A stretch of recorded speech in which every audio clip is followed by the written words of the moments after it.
오늘 함께 나눌 말씀 사사기 13장 1절로 7절까지 말씀입니다. 이스라엘 자손이 다시 여호와의 목전에 악을 행하였으므로 여호와께서 그들을 40년 동안 블레셋 사람의 손에 넘겨주시니라. 소라 땅의 단지파의 가족 중에 마노아라 이름하는 자가 있더라.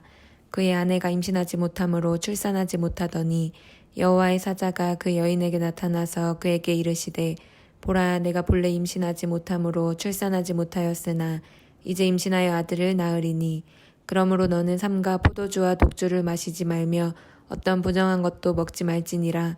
보라, 내가 임신하여 아들을 낳으리니 그의 머리 위에 삭도를 대지 말라. 이 아이는 태에서 나옴으로부터 하나님께 바쳐진 나실인이 됨이라. 그가 블레셋 사람의 손에서 이스라엘을 구원하기 시작하리라 하시니, 이에 그 여인이 가서 그의 남편에게 말하여 이르되, 하나님의 사람이 내게 오셨는데 그의 모습이 하나님의 사자의 용모 같아서 심히 두려움으로 어디서부터 왔는지를 내가 묻지 못하였고 그도 자기 이름을 내게 이르지 아니하였으며, 그가 내게 이르기를, 보라, 내가 임신하여 아들을 낳으리니 이제 포도주와 독주를 마시지 말며 어떤 부정한 것도 먹지 말라. 이 아이는 태에서부터 그가 죽는 날까지 하나님께 바쳐진 나실인이 됨이라 하더이다 하니라. 아멘. 하나님 감사합니다. 오늘도 우리에게 귀한 날 허락해 주시고 또 건강 주시며 하나님 이렇게 하나님께 말씀과 기도로 하루를 시작할 수 있는 믿음 더해 주시니 너무나 감사합니다. 하나님께서 부르셨사오니 오늘도 주님의 마음과 뜻을 발견하게 도와주시고 기꺼이 마땅히 그렇게 살아갈 수 있는 우리가 될 수 있도록 이 시간 우리에게 깊은 믿음을 더하여 주시옵소서. 자신의 문제를 주님께 아뢰는 성도님 한 사람도 그냥 보내지 마시고 피곤함에도 불구하고 주님을 신뢰하는 마음으로 주님께 기도하오니 하나님의 가장 풍성한 은혜와 신실한 응답으로 함께 하시어 새벽마다 함께 하시고 응답하신 주님을 경험하는 귀한 시간 될 수 있도록 주님 우리와 함께하여 주시옵소서. 예수님의 이름으로 감사하며 기도드립니다. 아멘. 아멘. 오늘 말씀의 본문의 시작은 언제나 마찬가지로 여전히 이스라엘이 죄를 짓고 그들이 이방 압제 가운데 고통을 당하게 되었다라는 말씀으로 시작하는 것을 보게 됩니다. 이번에는 이스라엘 백성들이 죄를 짓고 하나님께서 그들을 돌이키기 위해서 블레셋을 사용하는 것을 보게 됩니다. 우리 1절 말씀입니다. 이스라엘 자손이 다시 여호와의 목전에 악을 행하였으므로 여호와께서 그들을 40년 동안 블레셋 사람의 손에 넘겨주시니라. 언제나 똑같은 패턴으로 오늘 13장이 시작하고 있고 또 똑같은 패턴이 하나 더 나오죠. 언제나 그랬듯이 하나님이 그들을 구원하기 위해서 한 사람을 준비하십니다. 이번의 말씀은 우리가 너무 잘 아는 사사 삼손에 대한 이야기입니다. 하나님께서 그것을 위해서 불임 중에 있는 마노아의 가정에 찾아오셔서 삼손을 그 가정에 태어나게 하실 계획을 가지고 계셨습니다. 오늘 2절 3절 말씀입니다. 소라 땅의 단지파의 가족 중에 마노아라 이름하는 자가 있더라. 그의 아내가 임신하지 못함으로 출산하지 못하더니 여호와의 사자가 그 여인에게 나타나서 그에게 이르시되, 보라, 내가 본래 임신하지 못함으로 출산하지 못하였으나 이제 임신하여 아들을 낳으리니 라고 말씀하십니다. 하나님의 사자가 마노아의 아내에게 찾아왔습니다.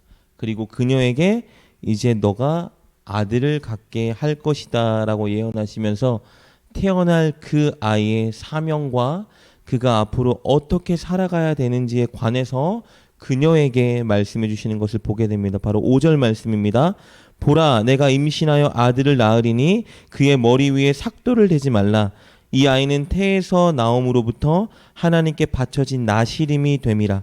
그가 블레셋 사람의 손에서 이스라엘을 구원하기 시작하리라. 하나님께서 지금 이 아이를 통해서 이스라엘을 압제하고 있는 블레셋의 손에서 이스라엘을 구원해 주신다는 계획을 말씀해 주세요. 그리고 한 가지를 당부하시는데 이 아이를 나실인으로 키우라는 당부였습니다. 나실인은 우리 하나님께 성별되어 헌신되어 살아가는 하나님의 사람을 일컫죠. 그러니까 이것이 구원자로 사용받을 우리 너무 잘 아는 삼손의 정체성이었던 거예요. 삼손은 하나님께 구별되어서 하나님의 완전히 백성답게 살아감을 보여주는 전형적인 모델로 살아가야 되는 자, 그게 바로 삼손의 정체성이었습니다.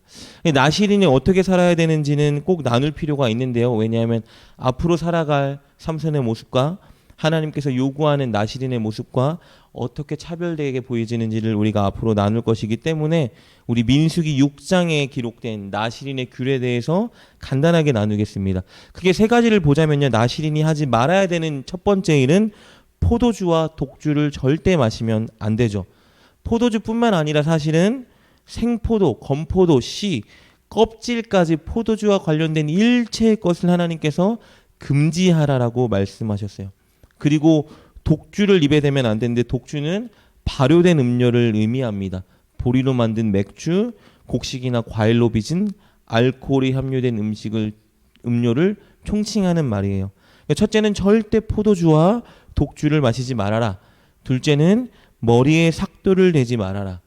당시의 머리 모양 이런 것들은요, 신분이나 출신 그리고 자기가 섬기는 신에 대한 어떤 의식적인 모습을 보여줬는데 머리를 자르지 않고 기르고 있는 것은 하나님께 구별된 사람이다라는 하나님의 사람임을 보여주는 표식 중에 하나였습니다.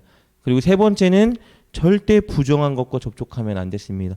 부정한 음식도 먹으면 안 됐고 부정한 사람에게 접촉해도 안 됐고 사체나 주검에 접촉하면 절대로 안 됐었죠. 이 세 가지를 크게 보자면 하나님이 절대 하면 안 된다라고 말씀하셨어요. 그 이유는 하나님께 구별된 사람임을 나타내기 위해서였습니다. 이런 구별된 외식적인 행동을 통해서 나시린 스스로가 내면적으로, 심적으로, 마음적으로 나는 하나님께 구별된 자야라고 살아가게 만들기 위해서 하나님이 이런 규례를 요구하셨던 겁니다. 그러니까 하나님의 사자가 나타나서 이제 마노아의 아내에게 말해준 거예요. 너에게 내가 아들을 줄 것인데 이 아들은 그냥 아들이 아니라 이스라엘을 블레셋에서 구원한 아들인데 결코 나시린의 규례를 하나도 어기는 삶을 살게 하지 말아라 라고 말씀하고 사라져요. 그리고 이 소식을 들은 마노아의 아내가 이 사실을 마노아에게 알리죠. 근데 마노아는 좀 영적인 용심이 있었던 사람인 것 같아요. 왜냐하면 보면요, 자신도 하나님의 사자를 만나고 싶어하는 모습을 강하게 비춰주고 있어요. 스스로도 하나님의 사자를 만나서 그 메시지를, 예언을 자신이 듣고 싶었던 것 같아요. 근데 여기서 하나 알아야 될 것은요, 마노아의 아내에게 찾아왔던 자가 하나님의 사자라는 것은 알지 못했고 선지자쯤 되는 자로 생각했습니다. 그래서 마노아가 하나님께 기도하기 시작하죠. 하나님, 저도 이 하나님의 선지자를 다시 만나게 하여 주시옵소서, 다시 와서 우리에게 응답하게 하여 주시옵소서 라고 기도했는데 하나님이 그 기도에 응답해 주세요. 응답해 주시는데 한 가지 신기한 것은요, 그 사자가 다시 나타나는데 마노아에게 나타나지 않고 또 마노아의 아내를 찾아오는 것을 보게 됩니다. 왜 마노아가 아니라 마노아의 아내에게 찾아와서 예언해 주는지에 대해서는 내일 설교 시간에 좀 심도 있게 나누겠습니다. 어쨌든 마노아의 아내에게 다시 찾아온 그 여호와의 사자, 그 사실을 마노아의 아내가 마노아에게 급히 알립니다. 그리고 그가 알게 된 마노아가 급히 여호와의 사자, 그러니까 그는 선지자라고 생각하는 거죠. 그에게 다가가서 이렇게 간청하는 것을 보게 됩니다.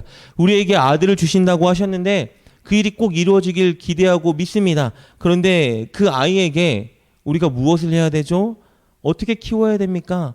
라는 간청을 하게 됩니다. 그리고 그 질문에 대한 답변을 여호와의 사자가 주는데 그것이 바로 13절, 14절 말씀입니다. 그러면서 오늘 우리가 나눈 본문의 내용이 끝마쳐지게 되는 것을 보게 됩니다. 오늘 말씀을 정리하면 말씀이 굉장히 단순하죠. 아이를 갖지 못했던 한 여성에게 하나님의 사자가 나타나셔서 예언을 주신 거예요. 너에게 아들을 주겠다. 그런데 이 아들은 이스라엘을 위한 아들이다. 블레셋을 무찌르고 하나님의 영광을 드러낼 아들인데 그러니 너는 반드시 이 아들을 나시린으로 키워라 라고 말씀하신 것이 오늘 말씀 본문의 내용이에요. 그런데 오늘 본문에서 보면요, 아주 특이하고도 인상적인 장면이 하나 있습니다. 하나님이 앞으로 태어날 삼손의 어머니에게 명령을 주신 거예요.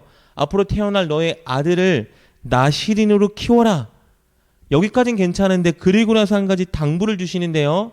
그 어미에게 그리고 너도 나실인처럼 지내라라고 말씀하세요. 우리 4절 말씀입니다.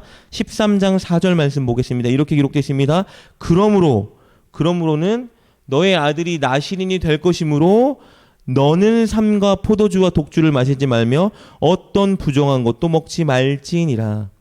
태어날 아이가 나실인인데 그 어미에게 먼저 나실인과 같은 삶을 요구하고 있는 거예요. 더 특이한 것은 무엇이냐면요. 마노아가 기도에서 다시 나타난 하나님의 사자 여호와의 사자에게 앞으로 태어난 아이를 우리가 어떻게 키워야 됩니까? 라고 물을 때 하나님의 사자가 대답해 준 13절 14절 내용이에요. 한번 살펴보겠습니다. 13절입니다. 여호와의 사자가 마노아에게 이르되 내가 여인에게 말한 것들을 그가 다 삼가서 포도나무의 소산을 먹지 말며 포도주와 독주를 마시지 말며 어떠한 부정한 것도 먹지 말고 내가 그에게 명령한 것은 다 지킬 것이니라 하니라. 잘못 읽으면요 이게 삼손에게 준 명령 같죠? 내가 너의 아내에게 했던 명령을 다 지켜서 삼손이 포도나무의 소산을 먹지 말고 포도주와 독주를 마시지 말며 어떤 부정한 것도 먹지 말고 명령한 것 다 지키게 하라. 너희 자녀를 어떻게 키우냐고? 너희 자녀를 이렇게 키워라고 말해준 것 같지만 13절 14절 내용은요 삼손을 이렇게 키우라는 내용이 아니고요 마노아의 아내가 바로 이렇게 행하게 하라라는 내용이에요. 그러니까 앞으로 태어날 아들을 어떻게 키워야 됩니까? 라고 물었을 때 여호와의 사자가 뭐라고 말씀해 주신 것이냐면요 너의 아내가 너의 아내에게 말한 것처럼 나실인처럼 지내게 하라라고 말씀하신 거예요. 아이를 어떻게 키워야 됩니까? 라고 물었는데 너의 아내가 어미 될 사람이 이렇게 지내도록 하라라고 말씀하신 거예요. 이것을 통해서 우리가 한 가지 교훈을 얻을 수 있습니다. 여러분 우리가 누군가에게 하나님을 전하길 원하고 그 누군가가 하나님을 정말 잘 믿고 말씀에 순종하는 자가 되길 원하고 그 누군가가 정말 하나님의 뜻에 부합한 삶을 살길 원하고 그 누군가가 큰 믿음을 갖길 원한다면 우리 특별히 그 누군가가 내 부모나 내 자녀나 내 배우자가 되길 원한다면 여러분 우리가 먼저 그 삶을 살아야 한다라는 거예요.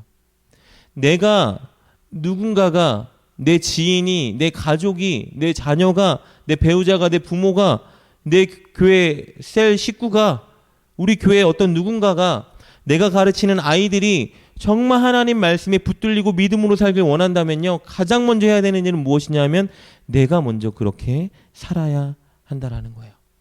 내 남편이 내 자녀가 정말 하나님을 사랑하는 사람이 되길 원한다면 내가 하나님을 먼저 정말 사랑하는 본을 보여줘야 한다라는 거예요. 내가 가르치는 아이, 내가 전도한 사람, 그 사람이 정말 큰 믿음의 사람이 되길 원한다면 내가 정말 큰 믿음의 사람으로 살아가는 본을 보여줘야 한다라는 거예요. 저는 오늘 말씀을 통해서 특별히 많이 반성도 하고 또 다짐도 하고 도전도 많이 받았습니다. 저 목사로서 저의 꿈은 저의 설교를 통해서 설교를 듣는 사람들이 하나님의 뜻과 말씀을 한 자락 더 깊이 알아가고 그 말씀대로 살아가고 싶게 만드는 게 저의 사실은 목사로서의 가장 큰 꿈이고 목적이에요. 그리고 만약에 그리스도인으로서 저의 꿈을 물어본다면 저의 꿈은 저희 부모님이 가족들이 정말 더 큰 믿음으로 하나님 앞에 정말 멋있게 쓰임받는 사람이 되는 것이 저의 목표이자 꿈이에요. 근데 그렇다면 제가 가장 먼저 해야 되는 일은 너무 단순하겠죠?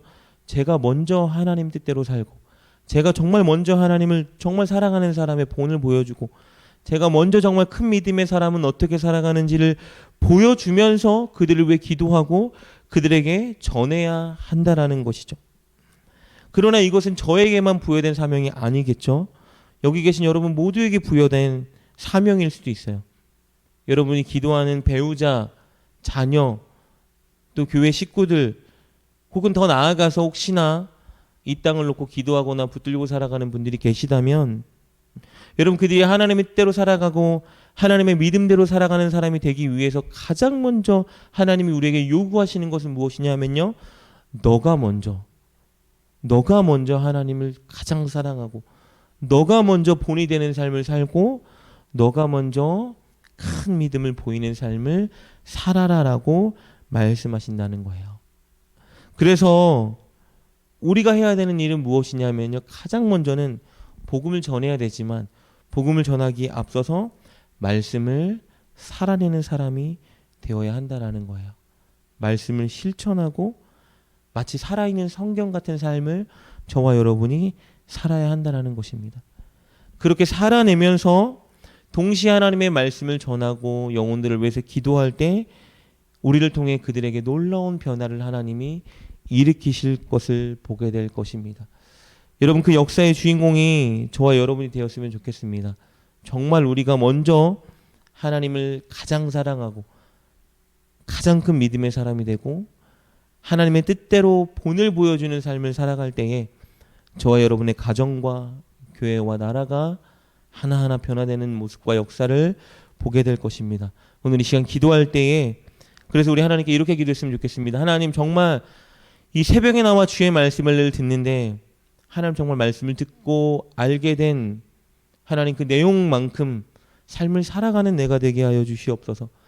하나님의 말씀대로 살아가고 싶은 욕망을 우리에게 주시고 하나님의 말씀대로 살아갈 수 있는 믿음과 용기를 주셔서 하나님, 내 배우자가, 우리 가정이, 내 자녀가, 손주가, 손자가, 우리 교회 식구들이 나를 통해서 하나님을 향해 믿음으로 나아가고 변화된 삶을 살아가는 그렇게 만들 수 있는 주역이 내가 될 수 있도록 나를 사용해 주시옵소서라고 이 시간 기도하는 시간 될 수 있길 주님의 이름으로 축복합니다. 함께 기도하겠습니다.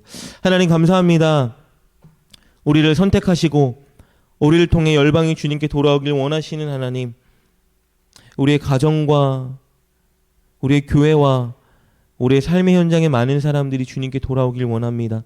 하나님, 그것을 위하여 우리가 먼저 본이 되는 삶을 살게 하여 주시옵소서. 늘 말씀을 기준으로 삼고 말씀대로 살아갈 수 있는 믿음과 용기를 우리 가운데 더해 주시고 이 새벽에 기도하는 우리 모두에게 하나님 그런 큰 믿음을 주시옵소서. 특별히 자신들의 문제를 놓고 기도하는 성도님들의 기도에 응답해 주시고 하나님, 오늘도 살아 역사하신 하나님의 임재를 이 새벽 시간 우리 모두가 경험하게 하여 주시옵소서. 예수님의 이름으로 감사하며 기도드립니다. 아멘.